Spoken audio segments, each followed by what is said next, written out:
Hello. Uh, First of all, how are you guys? Very well, Very thank well. you. Thank you. Must been a busy day for you with all the interviews. Yeah, Yeah, this is our fourth. it's the fourth, so it's still beginning, I guess. Yeah. Oh, okay. Oh, all right. I will start with my questions then. For all of us that are getting to know you through Eurovision, who is Napa? How did you guys come together as a group? Yeah, so we started our band in 2013 in Madeira Island in Portugal, and we were all from the same high school. Me, him, and another two friends that are not in the band anymore, but were the founding members. And yeah, we started playing because each one of us knew a different instrument, and we thought like, why not join our skills and start playing some covers that we like. But we had very few experience by then, and we didn't really know what a band is supposed to sound like, and it was really like a new experience for us. Uh, but then things got like things evolved, and then we started composing in English. Then we switched to Portuguese, and then finally in 2019 we recorded our first studio album, and then in 2023 we recorded the second one, and in 2025 we went to Festival da Canção, and fortunately, we won, and then we're here representing Portugal in Basel in 2025. Okay. Where does the name come from? So when we first started, we used to be called Men on the Couch, Yeah. because there was always a little couch in the place where we used to practice, and someone would always be there, like laying and playing or something like that. And we decided to be called Men on the Couch. And when we switched to singing only in Portuguese and thinking about music in Portuguese, we thought that the name should change as well. And we had a list of like 200 and something Yeah. names. A lot of names that we thought could be possible to to Yeah. name the band. Turns out that's a big challenge. Yeah. And we ended up on Napa because in Portuguese it means it's the name of a fabric that you usually cover couches with.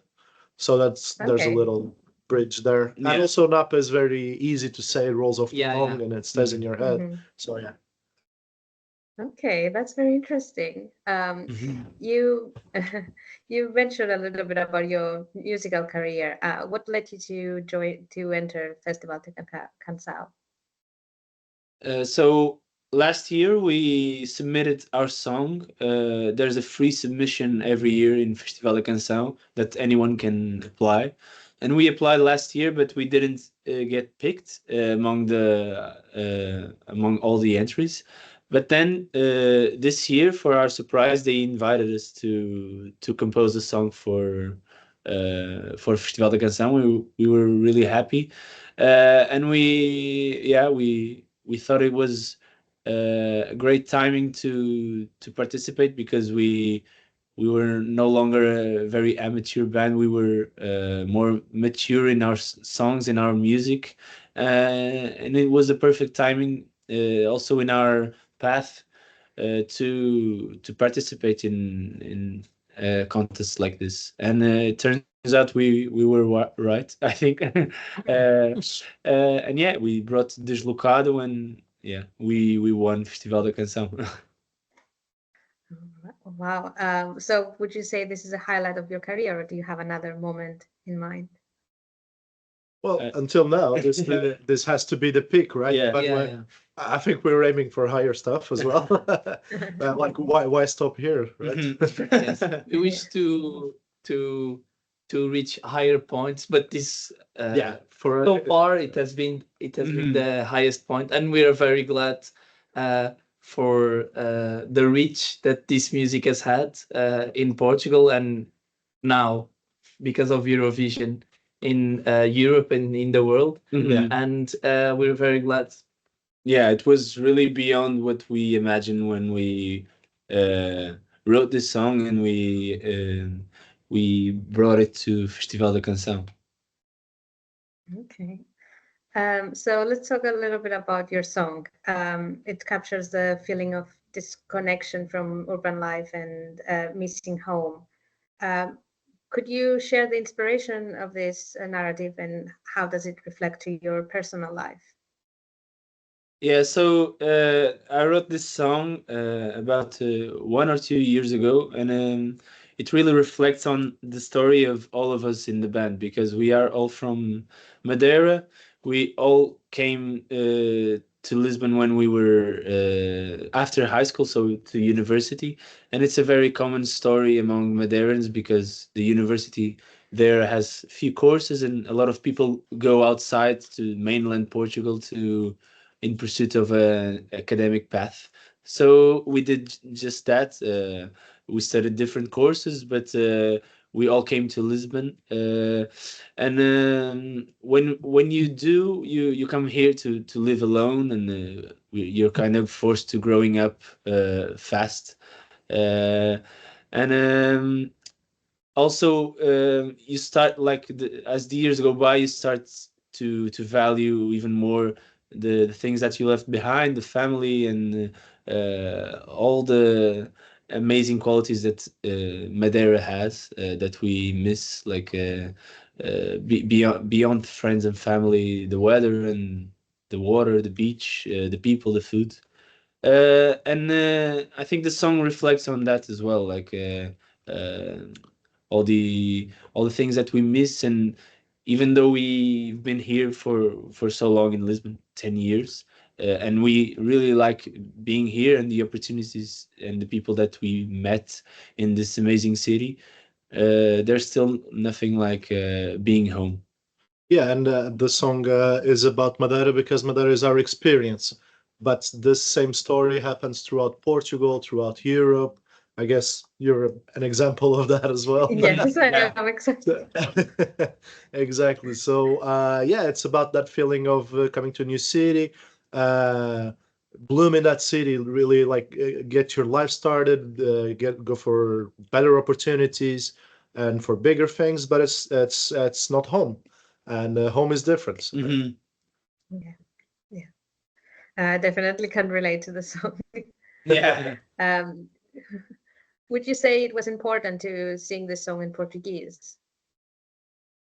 Yes, of course. I think it would be really difficult to really transmit the message that I wanted with this song in a different language. It's such a personal story and such a personal song that to find the right metaphors and the right poetry, it will be much more difficult. And I don't know. Since we started the band, we started actually composing in English, but then I switched to Portuguese. But something clicked when I started to write in Portuguese, that I found it was really much more authentic, and I could be more creative with my songs and my writing.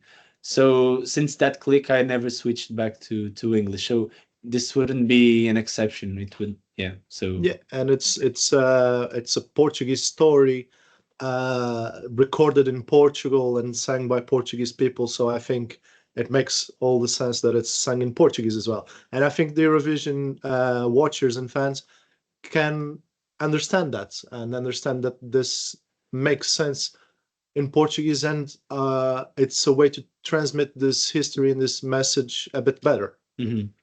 Yeah, I think I speak for all Eurovision fans when I say we prefer when artists sing in their native language. s- so was the song written specifically for Eurovision, or did you pick from the songs that you already written? No, actually, it was from it was gonna be for another project, not even the band. I wrote the song thinking about another project I wanted to do.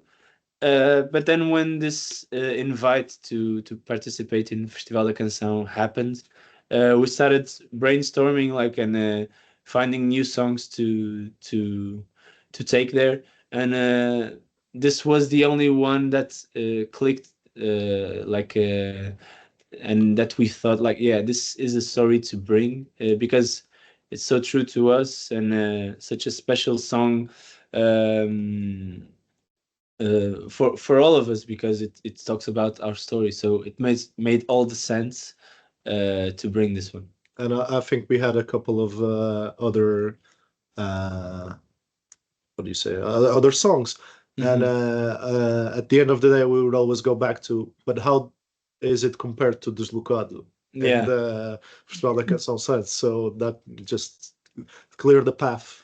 Yeah, and it's such a unique opportunity to participate in Festival da Canção, and such a big exposure that we had to bring our best and our most truer selves, because it's an opportunity that maybe only comes, I don't know if once in a life, but a few times. So we had to really grab it and bring our best song. Right. So speaking about your performance at Festival da Canção, do you plan to do anything different in Basel, or would you keep it the same? I think, of course, we're going to do something different. I think we're going to take advantage of all the how do you say, the technology that is present there. I mean, you can project video on the floor, so that's insane for us. There's not going to be much times where you can project video on our fit in a concert. Yeah. So I think we're going to take the most out of that. But we also want to keep the feeling of a Napa concert and what that's like, because that's our true selves. So if the message is about our true selves, the performance should be as well, and we want to give that feeling. And that's it. Yes. How involved are you with the styling and staging? Sorry? How involved are we? Involved. Styling and Yeah. We are really really involved. Yes. We, of course, we are not doing the styling and the staging ourselves, but we we talked a lot with people that we admire and in that field, and that's a good thing about winning Festival da Canção, that you can work with the best people that there are in Portugal, and we really wanted to take advantage of that. So we brought our vision to them, and then we're working together to bring the best results here. That's very understandable. Like, you have the best people, so you hear their advice. Yes. So we're a little bit over a month away from Eurovision. How are you preparing for it? It's a lot of stuff still to do. But yeah, we're closely acompanhando. We're closely following the process of styling, of staging. We're in constant also stress, but in a way a good stress to think about it and how we could do, and most important, maybe right now, what are we going to do before the Eurovision? That's also very important for us, like different stuff, different ideas we have. Yeah. So yeah, it's been a constant following with all our teams and everybody that's helping us. So yeah, and also a good, very important thing for us is to how can we translate the message that is a big part of the song for people that don't speak the language. So we are finding ways and to tell this story beyond the language, with the staging, with the styling, and also with a few things we're gonna do in social media in the coming times, because I think that's one of the key factors of this song is the lyrics and the message that we carry. So we are really focused on that. And 1 month might seem like a lot, but it It, really it is not. Yeah. Yeah. not nearly. It seems like it was yesterday that we won the Festival da Canção. So Yeah, it kind of was yesterday. Yeah. time flies by in these days. So Yeah. Yeah. Yeah, We I can't imagine. It's gotta. It must have like a lot of things to do now. Yeah. but it's So fun. have you so all- it's- So have you always been Eurovision fans? Have you dreamed of being on Eurovision stage, or is it a recent dream? I think I speak for everyone that we are not really Eurovision fans.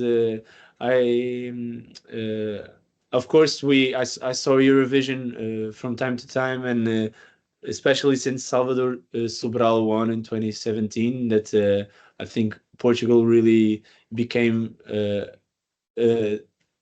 start like paying more attention. Yeah. again, like I think it used to be a really big event in the 60s and the 70s, and then since Salvador Sobral won, I think there was like a renewal of the excitement in Eurovision, at least for people that like, I don't know, common people that don't really follow Eurovision that much.